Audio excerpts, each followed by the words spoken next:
છેલ્લા થોડા દિવસોમાં રાજ્યના કેટલાક જિલ્લાઓમાં હાહાકાર મચાવનાર ચાંદીપુરા વાયરસને લઈને સુરત નવી સિવિલ હોસ્પિટલ સજ્જ થઈ ગયું છે।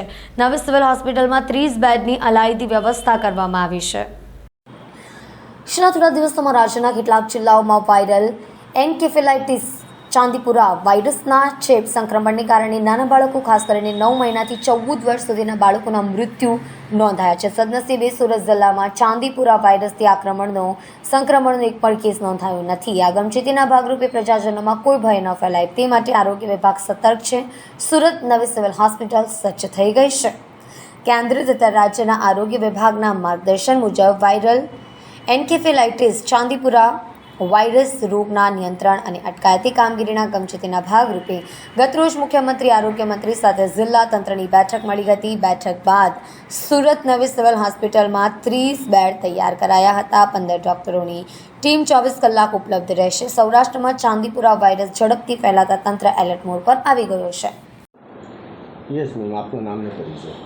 નમસ્તે, મારું નામ ડૉક્ટર જિગીશા Patadiya, head of the department paediatrics બાળરોગ વિભાગ, નવી સિવિલ હોસ્પિટલ સુરત ખાતેથી વાત કરું છું। જે નવો વાયરસ આવ્યો છે, નવો વાયરસને લઈને આપણે સિવિલ તંત્ર કઈ રીતની તૈયારી બતાવી છે અને કેટલી બેડની આપણે વ્યવસ્થા કરી છે?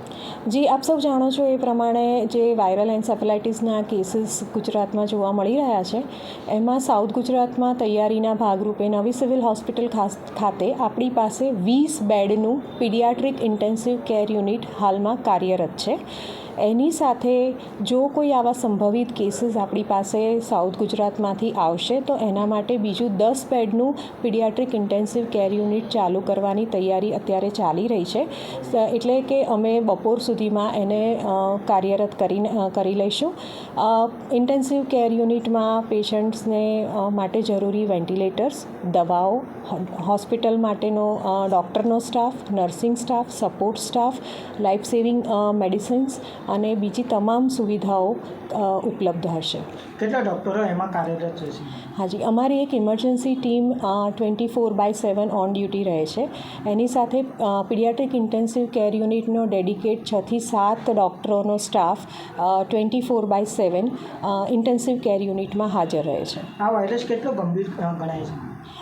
આ વાયરસની શરૂઆત સામાન્ય લક્ષણોથી થાય છે, જેમ કે બાળકને ઝાડા ઉલટી થવા, તાવ આવવો, અને એ પછી જો બાળકને યોગ્ય સારવાર અને ટ્રીટમેન્ટ આપવામાં નથી આવતી તો આ બાળક બહુ ઓછા સમયમાં બાળકને તાવ વધી જાય છે, ઝાડા ઉલટી વધી જાય છે, અને આ વાયરસનો ચેપ મગજ સુધી પહોંચતા મગજ પર સોજો આવતા ખેંચ આવવાની શક્યતા અથવા તો બેભાન થઈ જવાની શક્યતા રહેલી હોય છે। સો આ વસ્તુને ધ્યાનમાં રાખીને બાળકને કોઈ પણ આવા સિમ્ટમ્સ દેખાય, એટલે કે લક્ષણો દેખાય તો તરત જ નજીકના ડૉક્ટરનો સંપર્ક કરો। ડૉક્ટરની પાસે નિદાન કરાવીને યોગ્ય સારવાર કરો।